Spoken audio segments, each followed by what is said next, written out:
Hi hello നമസ്കാരം. അപ്പം നമ്മൾ ഇന്ന് എത്തിയിരിക്കുന്നത് മാംഗോ മെഡോസ് എന്ന ഒരു അഗ്രികൾച്ചറൽ തീം പാർക്കിലാണ്. പ്രകൃതിയുടെ പച്ചപ്പും കാർഷിക വിസ്മയങ്ങളും ഒപ്പം ഒരുപാട് അഡ്വഞ്ചർ ആക്ടിവിറ്റികളും ഒരേ സ്ഥലത്ത് ആസ്വദിക്കാൻ പറ്റിയ ഒരു അടിപൊളി സ്ഥലമാണ്. അതാണ് നമ്മുടെ കോട്ടയം കടുത്തുരുത്തിയിലുള്ള മാംഗോ മെഡോസ് എന്ന കാർഷിക തീം പാർക്ക്. ഇത് ലോകത്തിലെ തന്നെ ആദ്യത്തെ അഗ്രികൾച്ചറൽ തീം പാർക്കാണ്. ഒരു റിസോർട്ട് മാത്രമല്ല കേട്ടോ മാംഗോ മെഡോസ്. ഇവിടെ ഒരുപാട് മരങ്ങളും സസ്യജാലങ്ങളും കായൽ സൗന്ദര്യവും മീൻപിടുത്തവും ബോട്ടിങ്ങും അങ്ങനെ ഒരുപാട് കാര്യങ്ങൾ നമുക്ക് ഇവിടെ എക്സ്പ്ലോർ ചെയ്യാനുണ്ട്. സത്യം പറഞ്ഞാൽ ഇവിടുത്തെ ഈ പച്ചപ്പ് കണ്ടാൽ തന്നെ നമ്മുടെ മനസ്സ് നിറയും. ഇന്ന് നമ്മൾ ഈ മാംഗോ മെഡോസ് മുഴുവനായിട്ട് എക്സ്പ്ലോർ ചെയ്യാൻ പോവുകയാണ്. അപ്പം ആരും വീഡിയോ കാണാതിരിക്കരുത്, എല്ലാവരും ഈ വീഡിയോ മുഴുവനായിട്ട് കാണണം. ഇവിടെ എത്തിയാൽ ആദ്യം നമ്മുടെ ശ്രദ്ധയിൽപ്പെടുന്നത് വേറൊന്നുമല്ല, ഇവിടുത്തെ ശാന്തമായ അന്തരീക്ഷമാണ്. നമ്മുടെ നഗരത്തിലെ തിരക്കുകളിൽ നിന്നും അതുപോലെ നമ്മുടെ ഡെയിലി ലൈഫിന്റെ തിരക്കുകളിൽ നിന്നൊക്കെ മാറി പക്ഷികളുടെ ശബ്ദവും കാറ്റും മാത്രം. പിന്നെ എങ്ങോട്ട് നോക്കിയാലും നല്ല പച്ചപ്പാണ്, നല്ല പ്രകൃതി രമണീയമായ സ്ഥലങ്ങളാണ്. അതുപോലെ തന്നെ ഇവിടെ 4800-ലധികം ഇനം വൃക്ഷങ്ങളുണ്ട്. അപൂർവീനം മാവുകള്, ഔഷധ സസ്യങ്ങൾ, പൂന്തോട്ടങ്ങൾ, അതുപോലെ തന്നെ നമ്മുടെ നക്ഷത്ര മരങ്ങളുണ്ട്. നമ്മുടെ നക്ഷത്രം ഏതാണോ അതനുസരിച്ച് പേരുള്ള മരങ്ങളുണ്ട്. അതൊക്കെ നമുക്ക് ഒരു വേറിട്ട അനുഭവമാണ്. അപ്പം പ്രകൃതിയെ സ്നേഹിക്കുന്നവർക്ക് ഇതൊരു സ്വർഗമാണ്. നടക്കാൻ നല്ല സൗകര്യപ്രദമായ വഴികളുണ്ട്. വേണമെങ്കിൽ ഇവിടുത്തെ ഇലക്ട്രിക് കാർ സർവീസ് ഉപയോഗിച്ച് പാർക്ക് മുഴുവൻ നമുക്ക് ചുറ്റിക്കാണാം. അതുപോലെ തന്നെ സൈക്കിൾ ചവിട്ടുന്നവർക്ക് വേണമെങ്കിൽ സൈക്കിൾ ചവിട്ടാം. അങ്ങനെ ഒരുപാട് നമുക്ക് ഇഷ്ടമുള്ള എന്തും ചെയ്യാവുന്നതാണ് ഇവിടെ. നമ്മൾ ടിക്കറ്റ് എടുത്ത് കയറുമ്പം തന്നെ ഗൈഡിനെ അവർ നമുക്ക് പ്രൊവൈഡ് ചെയ്യും. അപ്പൊ നമുക്കൊപ്പം ഗൈഡ് വരും. ഗൈഡ് വന്ന് കാര്യങ്ങളെല്ലാം എക്സ്പ്ലെയിൻ ചെയ്തു തരും. ഏത് വഴി പോകണം, എങ്ങനെ പോകണം എന്നെല്ലാം അവർ നല്ല രീതിയിൽ പറഞ്ഞു തരും. അപ്പൊ നമ്മൾ ഇത്തവണ ഗൈഡിനെ കൂടെ കൂട്ടിയില്ല. കാരണം എന്താണെന്ന് വെച്ചാൽ നമ്മൾ ആദ്യമായിട്ടല്ല വരുന്നത്, ഇതിന് മുന്നേ വന്നിട്ടുണ്ട്. നമ്മൾ ആദ്യം തന്നെ പോയത് ഈ ജലചക്രത്തിലേക്കാണ്. ഇത് നല്ലൊരു അനുഭവമായിരുന്നു കേട്ടോ. സത്യം പറഞ്ഞാൽ ഇതൊക്കെ നമ്മൾ നമ്മുടെ ചെറുപ്പത്തിൽ നമ്മുടെ പാഠത്തൊക്കെ കണ്ടിട്ടേ ഉള്ളൂ. സത്യം പറഞ്ഞാൽ ഇന്നത്തെ കുട്ടികൾ ഇതൊന്നും അവർ പാഠപുസ്തകത്തിലൂടെ മാത്രം കണ്ടിട്ടുള്ള കാര്യങ്ങളാണ്. അല്ലെങ്കിൽ അവർ ടി വിയിലോ ഫിലിമിലോ യൂട്യൂബിലോ ഒക്കെ ആയിരിക്കും അവർ ഈ ജലചക്രവും കാര്യങ്ങളൊക്കെ കണ്ടിട്ടുള്ളത്. ഇന്ന് നമ്മുടെ പ്രകൃതിയിൽ നിന്ന് അന്യം നിന്ന് പൊയ്ക്കൊണ്ടിരിക്കുന്ന കാര്യങ്ങളൊക്കെയാണ് ഇവിടെ അവർ റീക്രിയേറ്റ് ചെയ്തിരിക്കുന്നത്. ഇവിടുന്ന് പിന്നെ നമ്മൾ മീൻകുളത്തിലേക്കാണ് പോയത്. അപ്പം മീൻകുളത്തിൽ എന്താണെന്ന് വെച്ചാൽ അവർ നമുക്ക് തന്നെ ഫിഷ് ഫുഡ് കൊടുക്കാം.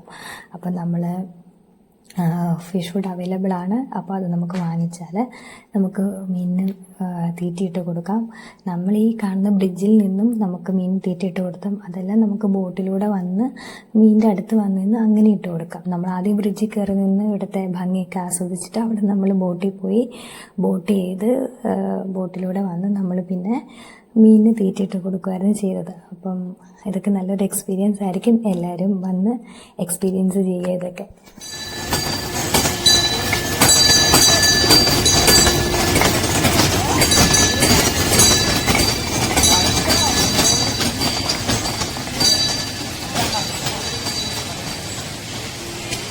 പിന്നെ നമ്മൾ ചെയ്തത് എന്താണെന്ന് വെച്ചാൽ അവിടെ ചൂണ്ടയിടാൻ, നമുക്ക് ചൂണ്ടയിട്ട് മീൻ പിടിക്കാൻ കുഞ്ഞു കുഞ്ഞു മീനുകളൊക്കെ ഉണ്ട്. അപ്പം നമുക്ക് ചൂണ്ടയിടേണ്ടവർക്കാണെങ്കിൽ വന്ന് ചൂണ്ടയിട്ട് മീൻ പിടിക്കാവുന്നതാണ്. അപ്പം നമ്മുടെ കുഞ്ഞും വീനാമോളുടെ പപ്പയും കൂടെ ചേർന്ന് മീൻ ചൂണ്ടയിടുന്നുണ്ട്. പക്ഷെ വന്ന് കൊത്തി മീനൊന്നും കിട്ടിയില്ല. ഞങ്ങളുടെ വീനാമോൾക്ക് പിന്നെ അത്രയും പേഷ്യൻസ് ഒന്നും ഇല്ലാത്തതുകൊണ്ട് തന്നെ നമ്മൾ പെട്ടെന്ന് അവിടുന്ന് അടുത്ത സ്പോട്ടിലേക്ക് പോവുക ചെയ്തു. അങ്ങനെ ചൂണ്ടയൊക്കെ ഇട്ട് മുന്നോട്ട് നടന്ന് വരുമ്പോൾ നമുക്ക് ഈ സൈഡിൽ കാണുന്ന കോട്ടേജുകളൊക്കെ കേട്ടോ, നമുക്ക് സ്റ്റേ ചെയ്യാനുള്ള റൂംസൊക്കെയാണ് നമ്മൾ ഈ സൈഡിൽ കാണുന്നത്. അതുപോലെ തന്നെ കുറച്ച് ഫ്രണ്ടിലോട്ട് നടന്ന് വന്നപ്പോൾ അതാ നമ്മുടെ ഒരു ചേട്ടൻ അവിടെ ഇരുന്ന് ഫ്ലൂട്ട് വായിക്കുന്നുണ്ട് കേട്ടോ. നല്ല ഭംഗിയുണ്ട് കേൾക്കാൻ. അവർക്ക് ഇഷ്ടമുള്ള പാട്ടും അവർ വായിക്കും. അല്ലെങ്കിൽ നമുക്ക് എന്തെങ്കിലും സജഷൻസ് ഉണ്ട്, നമുക്ക് ഈ ഒരു പാട്ട് കേൾക്കാൻ ആഗ്രഹം ഉണ്ടെങ്കിൽ നമുക്ക് ആ ചേട്ടനോട് പറയുകയാണെങ്കിൽ ആ ചേട്ടൻ നമുക്കത് ഫ്ലൂട്ടിലൂടെ വായിച്ചു തരും കേട്ടോ. ഇനി കുറച്ച് നേരം നമുക്ക് ആ ചേട്ടൻ്റെ സംഗീതം ഒന്ന് ആസ്വദിച്ചാലോ.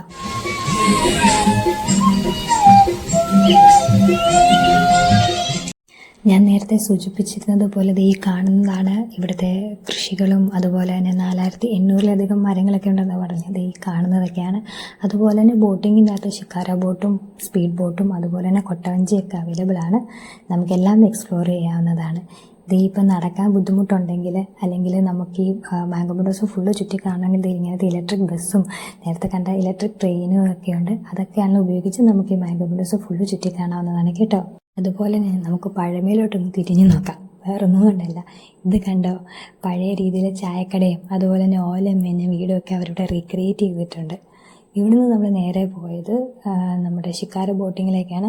ഒരു 20-25 മിനിറ്റിൻ്റെ ബോട്ട് റൈഡ് ഉണ്ടായിരുന്നു. നല്ല ഭംഗിയായിരുന്നു. നല്ല കാരണം എന്താണെന്ന് വെച്ചാൽ ഇപ്പുറത്തെ സൈഡിൽ നമ്മുടെ മാംഗോ മെഡോസിൻ്റെ ഭംഗി, നിറയെ മരങ്ങളും അതുപോലെ തന്നെ ചെടികളും ഒക്കെ. അപ്പുറത്തെ സൈഡിലാണെങ്കിൽ നമ്മുടെ പാടവും വരമ്പും അങ്ങനെ കിളികളും കൊക്കും ഒക്കെ ആയിട്ട് അങ്ങനെ.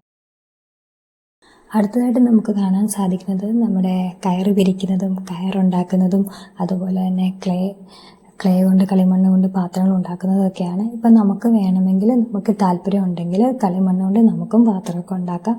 അത് അവർ നമുക്ക് പറഞ്ഞു തരും എന്ത് ചെയ്യണം, എങ്ങനെ ചെയ്യണം എന്നൊക്കെ. നമുക്കത് ഹാൻഡ്സ് ഓൺ എക്സ്പീരിയൻസ് നമുക്ക് അതിൻ്റെയും കിട്ടും. താല്പര്യമുള്ളവർക്ക് അതും ഒന്ന് ട്രൈ ചെയ്യാവുന്നതാണ്. പിന്നെ അവിടുന്ന് കുറച്ചും കൂടെ ഫ്രണ്ടിലോട്ട് ചെല്ലുമ്പോൾ നമുക്ക് കാണാൻ സാധിക്കും നമ്മുടെ ഫാമാണ്.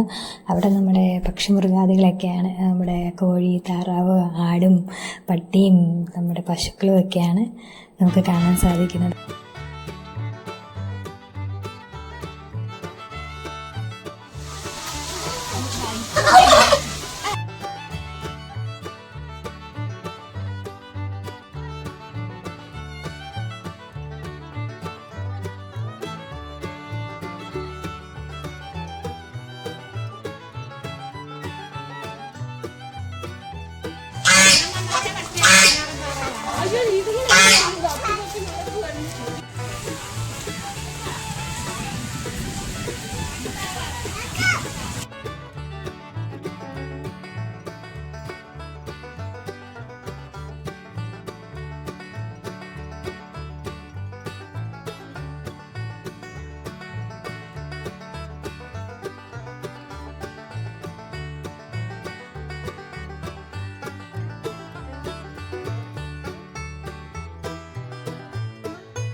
ഇവിടുത്തെ മറ്റൊരു പ്രത്യേകത എന്താണെന്ന് വെച്ചാൽ ലോകത്തിലെ തന്നെ ഏറ്റവും വലിയ ബൈബിളിൻ്റെ പ്രതിമ, ബൈബിൾ സ്റ്റാച്ചു ഇത് ഇവിടെയാണുള്ളത്. ലോകത്തിലെ തന്നെ ഏറ്റവും വലിയ ബൈബിൾ സ്റ്റാച്ചു ഇത് നമുക്കിവിടെ കാണാൻ സാധിക്കും.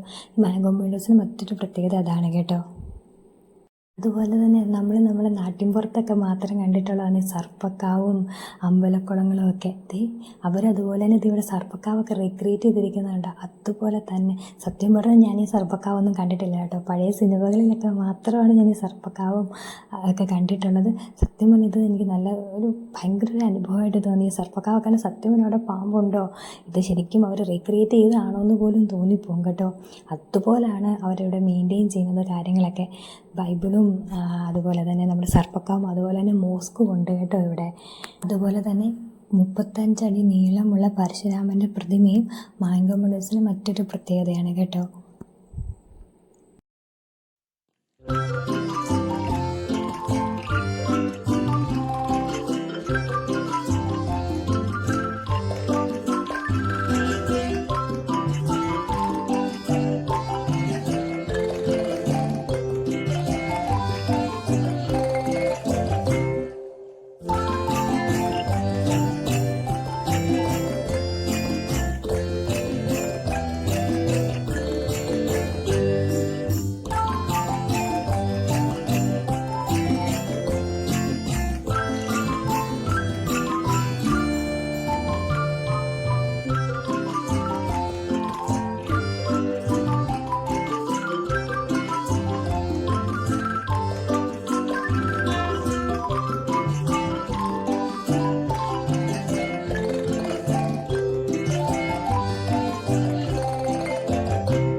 ദിവസം പ്രകൃതിയോട് ചേർന്ന് സമാധാനത്തോടെ ചിലവഴിക്കണമെങ്കിൽ നിങ്ങൾ തീർച്ചയായിട്ടും ഈ മീനച്ചിലാറിന് തീരത്തുള്ള കോട്ടയത്ത് മാംഗോ മെഡേഴ്സിൽ സന്ദർശിക്കണം കേട്ടോ.